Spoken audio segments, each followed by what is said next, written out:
Republican supporters of Donald Trump's election lies are running for office to take control of counting votes in elections.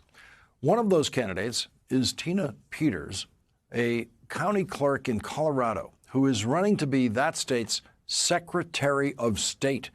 She is, quote, under indictment related to allegations that she tampered with elections equipment, and a judge has barred her from overseeing this year's elections. According to States United Action, an organization that tracks candidates who back Donald Trump's election lies, at least 23 election deniers are running for Secretary of State in 17 states, including in Michigan, a state that Donald Trump lost by 154,188 votes. The Trump-endorsed election denier, Christina Caramo, is running against our next guest, Michigan Secretary of State Jocelyn Benson. Christina Caramo claimed that she personally witnessed election fraud as a poll worker in Detroit. The Detroit News is now reporting that Michigan Attorney General Dana Nessel expects criminal charges to result from her office's investigation into the push to overturn the 2020 election in Michigan.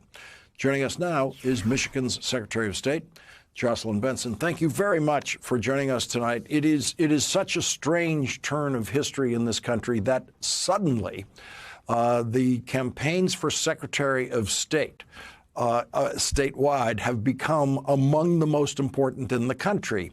And I know you realize that before this era, your office, getting people to name their Secretary of State within their state was kind of a trick question. Not a lot of people could answer that, but it's never been more important now. It's always been important. And thanks for having me, Lawrence. I think, I wrote a book on this office back in 2008 about how secretaries of state serve as guardians of the democratic process. And voters have everywhere an opportunity to choose to elect secretaries of state from either side of the political spectrum who will do their jobs with integrity from a nonpartisan standpoint. And exactly why democracy prevailed in 2020 was because we had secretaries of state, Democrats, independents, Republicans, committed to doing their jobs professionally. And now the fact that so many of us are being threatened with replacement by the exact opposite, individuals who would put party first over protecting our democracy, is truly a five-alarm fire for the future of our elections and democracy. So I feel awkward about this next question because I want to know, but I'm not sure I want you to say it on TV so that your opponent can learn it, but I want to know what the Michigan Secretary of State can do to change the outcome of an election.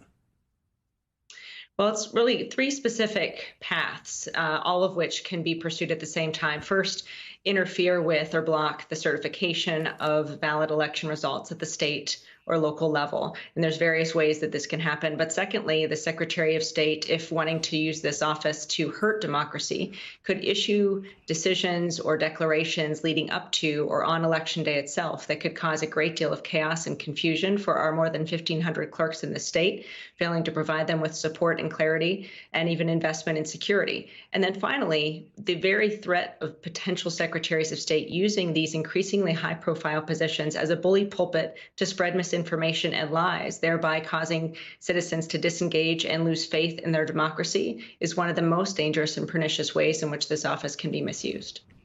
What's an example in the pre-Trump era of a typical Election Day moment where a Secretary of State might have to issue some kind of clarification to election workers?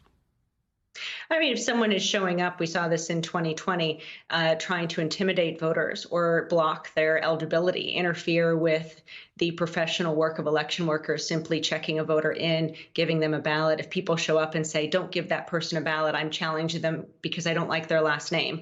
Well, you can't challenge someone just because you don't like their last name. But again, it requires us to rapidly respond to issues like that as they occur.